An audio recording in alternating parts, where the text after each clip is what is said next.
The Grand Chamber of the Galactic Council was a place of light and sound, where voices from every corner of the galaxy once echoed with power and pride. Species of all shapes and forms filled the curved rows of seats, each one representing a civilization that had earned its place among the stars. The council chamber sat at the heart of Othris Station, orbiting a blue-white sun in neutral space, far from any single empire's reach. There were 72 seats, and until today, one had always remained empty. It was not due to oversight or lack of invitation. That seat had been reserved, feared, really. For decades, the council had debated whether to allow the species known as humanity to join. On paper, they had earned it. Warp technology, stable governments, interstellar diplomacy, victories in regional conflicts. But what unsettled the council wasn't what humans had achieved. It was how they achieved it. They rose faster than any species in known history, often ignoring the slower, more measured paths others had taken. They broke limits, bent rules, fought with a fury that sent entire empires into retreat. And then, after winning, they did something no one expected. They stopped. They did not conquer. They did not enslave. They simply stepped back and watched. That was what made them dangerous, not their weapons, but their control. And now, after long negotiations and secret meetings, the council had finally voted to offer them the 73rd seat. When the chamber doors opened, silence spread like a wave. The councilors turned slowly, not sure what they expected. Marching soldiers, a loud announcement, a spectacle. But instead, a single human walked in.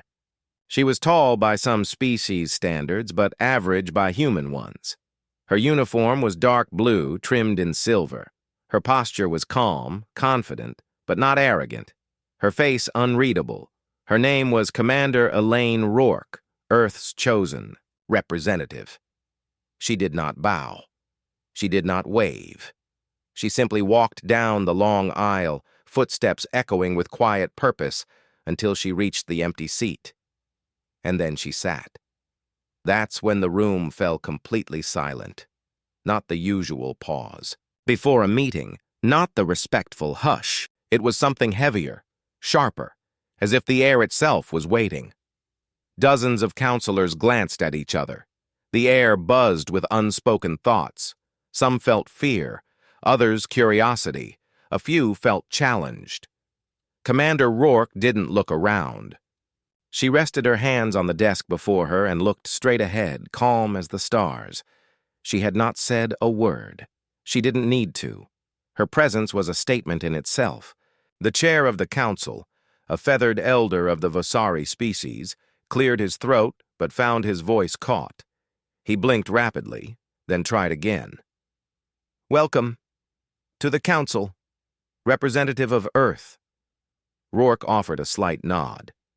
No smile, no reply. The tension did not ease. If anything, it deepened. For years, many believed humans were too volatile to be trusted. Now, one of them sat among the most powerful beings in the galaxy, without a guard, without fear, without fanfare. That confidence disturbed more people than it impressed. From the upper row, a crystalline being known as Tsar of the Shaiken leaned toward his aide. "She doesn't speak." "Why doesn't she speak?"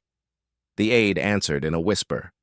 "Perhaps she waits to see who will speak first." And so the council waited, unsure how to proceed. There was no threat, no visible weapon, no declaration. And yet, the room had changed. It felt colder, still.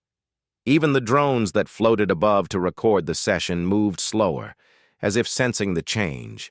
Some counselors stared at Rourke as if expecting her to make a mistake, to reveal something, to blink first. But she didn't. She remained exactly as she was, observing, listening, existing. In that moment, the council realized that humans had not come to impress anyone. They had come because they were ready, and more importantly, They had nothing to prove. As the chair finally gathered his voice and began the formal agenda, the chamber slowly returned to its normal rhythm, but not completely. Every time a counselor spoke, they glanced toward the human seat. Every time a topic of conflict or war was raised, eyes flicked toward Rourke, wondering what her opinion might be, though she gave none. At the end of the day's session, as the lights dimmed and delegates began to leave, conversations started in hushed tones. Did you see her face when we discussed the frontier tensions? She didn't even blink when the Glarans talked about their military buildup. Are we sure it's wise to have them here? The silence that had fallen when Rourke first entered had lifted, but something else had taken its place. An awareness, a tension, a question. What would happen when the human finally decided to speak?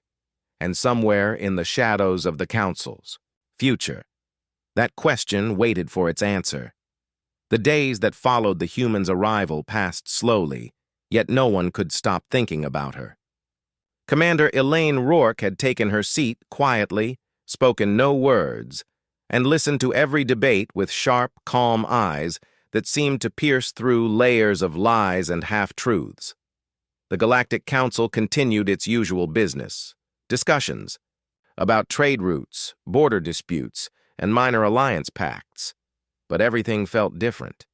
The presence of a human in the chamber was like a shadow stretching across the room, a silent reminder of a species that rose not by waiting for invitations, but by claiming their place through will, action, and force when needed. In private halls and whispering corners of Othras Station, counselors remembered things they had long tried to forget, not because of official records, but because of what they had seen. The Rim conflicts, for example, had started as a small border skirmish between the Jorathi clans and an upstart mining colony backed by Earth. No one had expected much from the humans. They were new, scattered, still arguing among themselves. But when the Jorathi bombed a civilian station, the humans responded not with warnings, but with a fleet. Small at first, precise. Their warships did not carpet bomb planets. They surgically dismantled military targets and cut off supply lines, with terrifying accuracy. What frightened the Council most was not the speed of the victory, but how humans ended the war. They didn't humiliate the Jorathi or demand new territory. They simply pulled back and rebuilt the colony, offering aid to both sides. It wasn't mercy. It was control. And that control echoed in Rourke's silence now. Counselor Threx of the Drenari Confederation remembered another incident, one buried in redacted reports, the Icaron collapse. The Icarons had raided 5 human colonies using cloaked vessels, assuming that Earth wouldn't find out. They were wrong. Within days, human intelligence tracked the raiders to their hidden base. What happened next was only shared among higher council members. A Black Ops response, quiet and devastating. No civilian losses, the Icaron fleet gone, their leadership vanished. Earth denied involvement, but the timing was too perfect. And no one challenged them because everyone remembered what happened to the last species that underestimated them. Now, with Rourke sitting silently in the chamber, many wondered what she remembered. Did she think about the bloodshed, the victories, the decisions made in war rooms hidden under Earth's surface? Or was she simply waiting for a moment, watching, listening, storing every word and every face for future use? Counselor Zevin of the Trith Consortium was among the few who had met humans before. He recalled a diplomatic summit on Mars, years ago, where a human general smiled as he explained their military philosophy. "We hope for peace," the general had said, "but if peace breaks, we don't fight to survive, we fight to end it quickly." That idea had stuck with Zevin ever since, unlike most species, humans didn't fight to prove power or to gain territory. They fought to finish things, to shut doors that should never have been opened. Now that philosophy sat quietly in their chamber, wearing a calm face and a council badge. Rourke never interrupted, never reacted to insults aimed indirectly at humanity's history, but every word spoken around her carried extra weight. It was like she was a mirror, showing each counselor who they truly were. Some resented her, some feared her, a few began to admire her, yet no one ignored her. Behind the scenes, a few council members began quietly aligning with Earth, sensing a shift in the wind. Others whispered of danger. "They are too calm," murmured the Lenari ambassador to her assistant. "Too silent. This is not peace. It is patience." In the chamber itself, topics grew more delicate. Frontier tensions, pirate activity, the spread of illegal gravitic weapons. Each time the council struggled to agree on action, all eyes would eventually slide toward the human seat. Rourke said nothing, yet her presence alone made the indecision feel heavier, more foolish. And then came the private message, encrypted, hidden in a diplomatic channel, sent to Earth's embassy. A small planet on the edge of Council space had been attacked, not by pirates or rogue empires, but by an unknown force. Civilian shelters had been targeted, including a hospital satellite. The Council debated quietly, reluctant to speak publicly until they had more proof, but Earth already knew. Their intelligence worked faster. By the next morning, Rourke had filed a request to discuss the matter formally in the next session. When the chair read the request aloud, the chamber grew quiet again. The human had not spoken a single word in the council, but now she had asked for the floor. A storm was coming, and every delegate could feel it. Because when humans speak, it is rarely for ceremony, it is because they have decided that silence is no longer enough. And as the council prepared for the next session, many whispered the same thing behind closed doors. What will she say?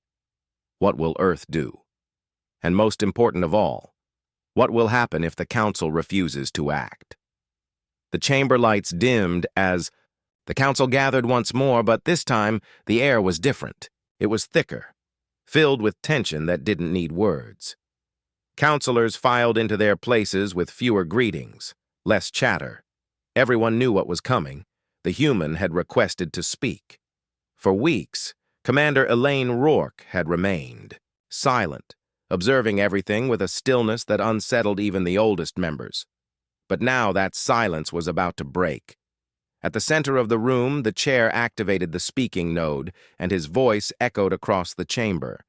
"Representative of Earth, you may address the council." All eyes turned to Rourke.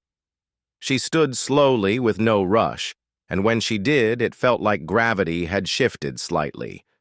Her presence filled the space even before she spoke. She placed both hands on her desk and looked directly at the counselors, one by one, before speaking in a steady voice that carried to every corner. 2 days ago, she began, a civilian world under council protection was attacked. The hospital satellite was targeted first. She let that sentence hang in the air, and the silence that followed felt colder than before.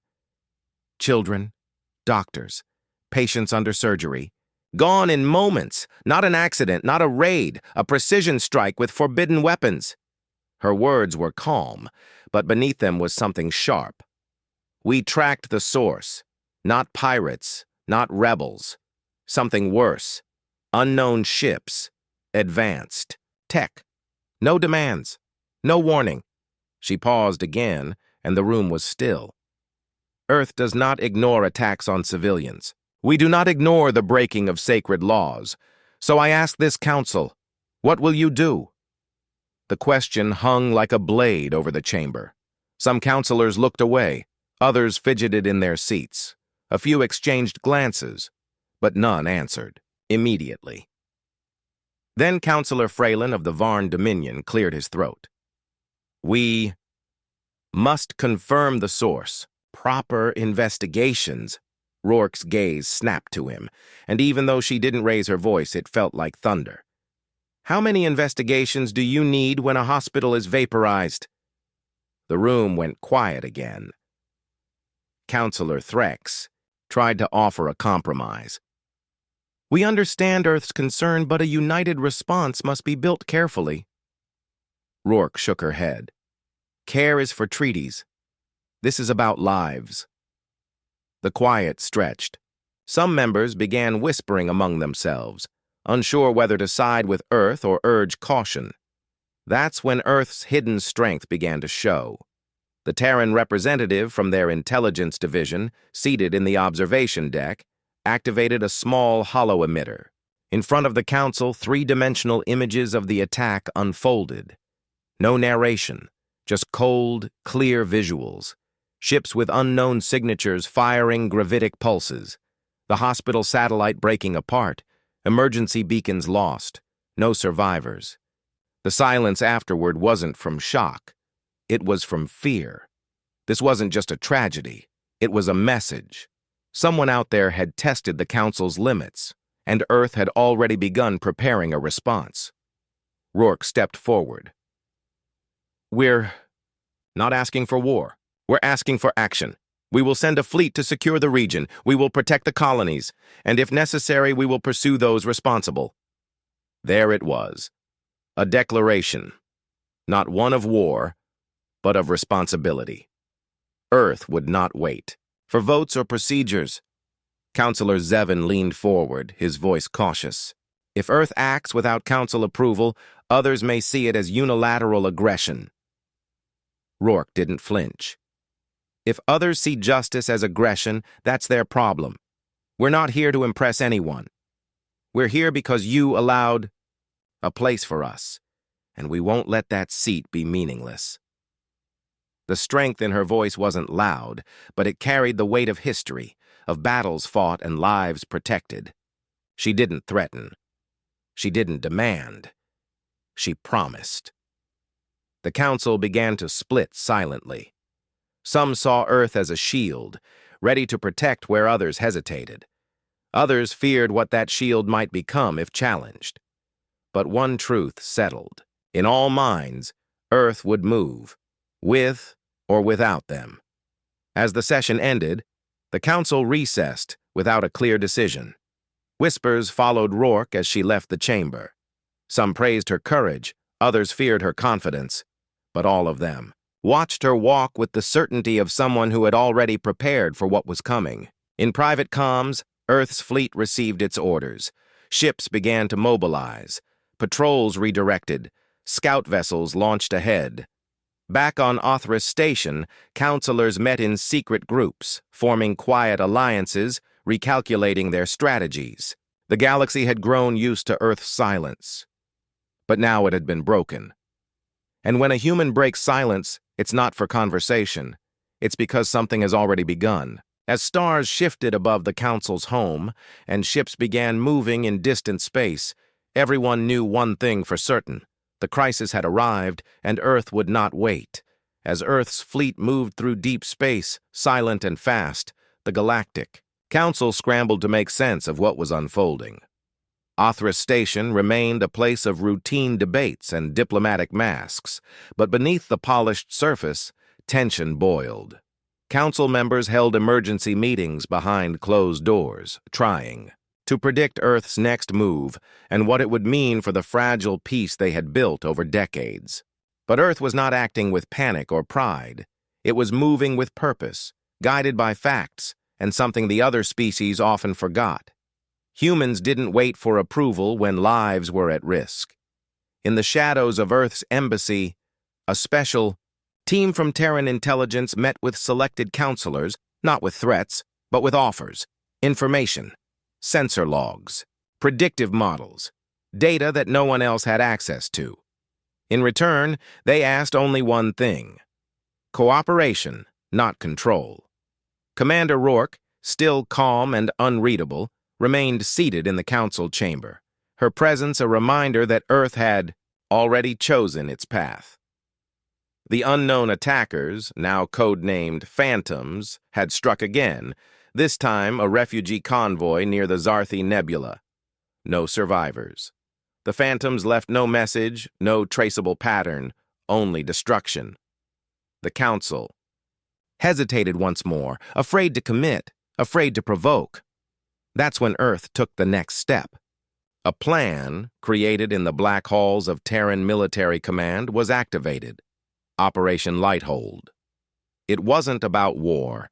It was about protection, precision, and psychological pressure.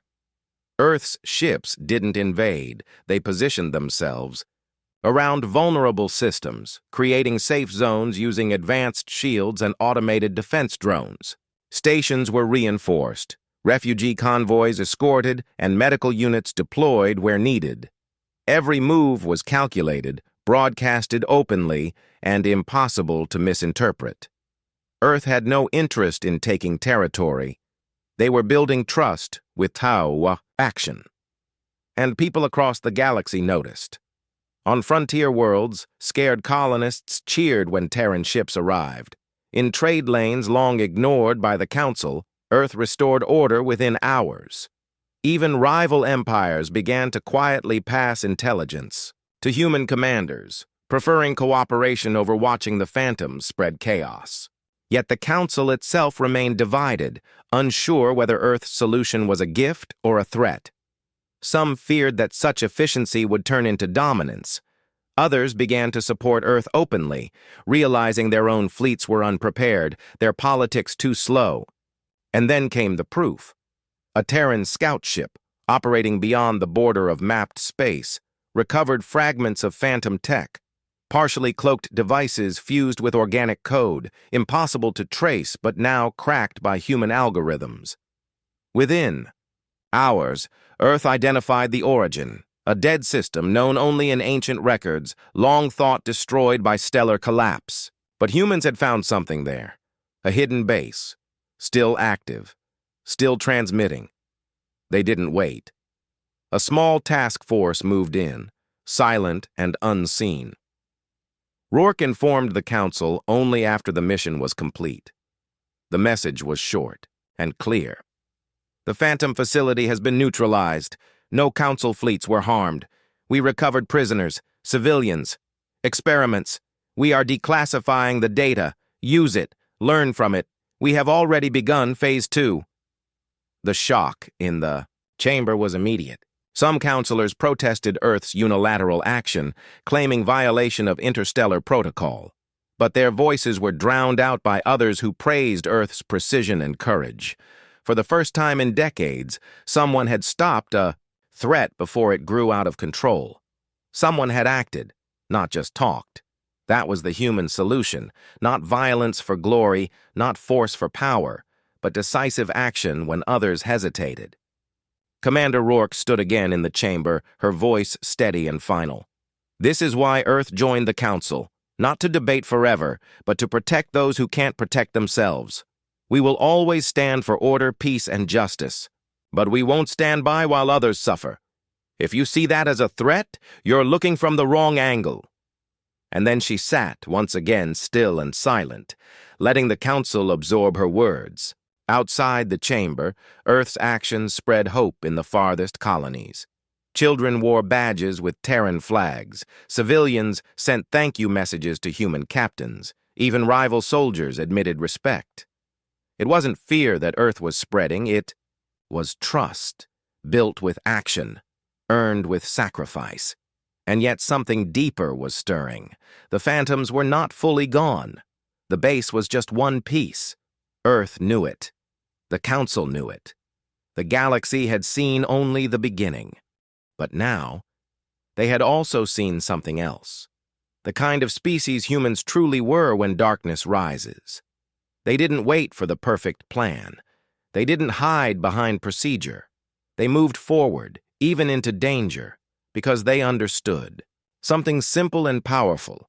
When chaos grows, hesitation is a weapon against yourself. And that was the human solution, to act, to lead, and to protect, no matter the cost. The chamber was packed like never before. Delegates who had skipped meetings for months now sat stiffly in their seats, eyes locked on the center platform where the human representative would soon stand. Even the outer rings of Athras Station buzzed with tension, as if the very walls of the Council knew something was about to change. The Phantoms had struck again, though not as boldly this time. They were pulling back, regrouping, adapting. But it didn't matter anymore. The galaxy wasn't waiting. Earth had already moved, ahead, and now the rest were forced to catch up or fall behind. Everyone knew today was different. Commander Elaine Rourke had requested the right to address the full council, not just a routine briefing or tactical report, but a speech recorded into the official history of the galaxy. That right was rarely used, and when it was, it marked a turning point. The chair approved it without delay. Perhaps even he, the oldest among them, understood this moment wasn't just another debate. It was the shape of the future forming in real time.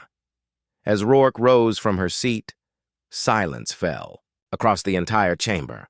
Even those who had once doubted humanity, who had whispered against them in private or warned of their aggression, now leaned forward, waiting.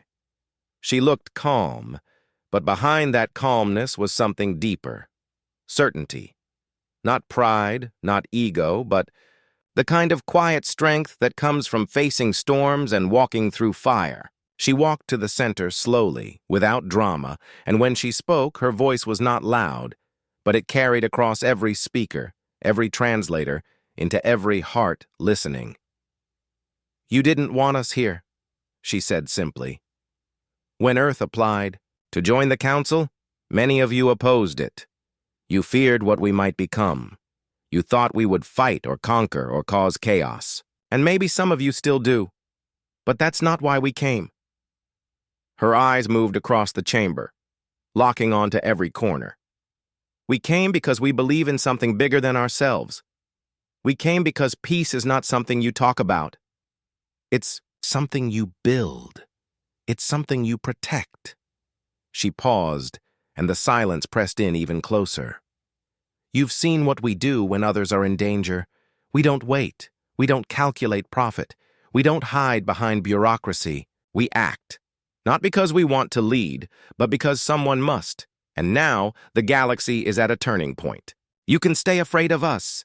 You can stay divided, slow, hesitant, or you can stand with us." Her words were clear, but her tone held no threat. It was a challenge, not a demand. A mirror held up to the chamber, showing them all their own fear. The phantoms will strike again. They were not just pirates or raiders. They were a test, a warning. Something darker is watching. And if we stay like this, silent, slow, arguing over words, they will win. Not by war, by fear. She stepped forward now, voice rising just enough to fill the room without force. "But humans are different. We are not perfect, but we are never afraid to do what is hard. We don't run from fire. We run toward it, because someone has to. Pull others out." The silence that followed wasn't empty. It was heavy, like everyone in the chamber had stopped breathing at once. Some delegates looked shaken. Others nodded slowly, realizing that this was no longer about Earth. It was about all of them. "We don't ask for control," Rourke continued. "We ask for unity. If we fight alone, we may hold the line. But if we fight together, we win. And when we win, we rebuild. Together. Not as separate species, but as protectors of peace." Her final words came softer, but sharper than steel. "We took this seat because it was empty, because no one else was ready to act. But now you must decide. Do you want to keep watching from the shadows, or will you stand beside us in the light?" Then she stepped back and returned to her seat, saying nothing more. The room remained frozen for several heartbeats. Then slowly, one by one, counselors began to rise, not to speak, but to stand. First the Trith, then the Drenari, then the Lanari and the Varn. Even old rivals of Earth stood up, not because they were conquered, but because they had been awakened. The human had spoken, not to demand loyalty, but to remind them of something they had forgotten, that peace is not maintained by fear, but by courage. Outside the chamber, across systems and starways, the message spread. The fleets of Earth continued, their work no longer alone. New banners joined them, Shared patrols formed, coordinated strikes were planned. For the first time in generations, the galaxy felt less divided, not because Earth had taken over, but because Earth had shown what leadership truly meant. And, in the quiet corners of space where the phantoms still hid, something shifted. Because even they, in their shadows and secrets, feared the one thing they never expected: the voice of a human, calm and clear, calling the stars to stand.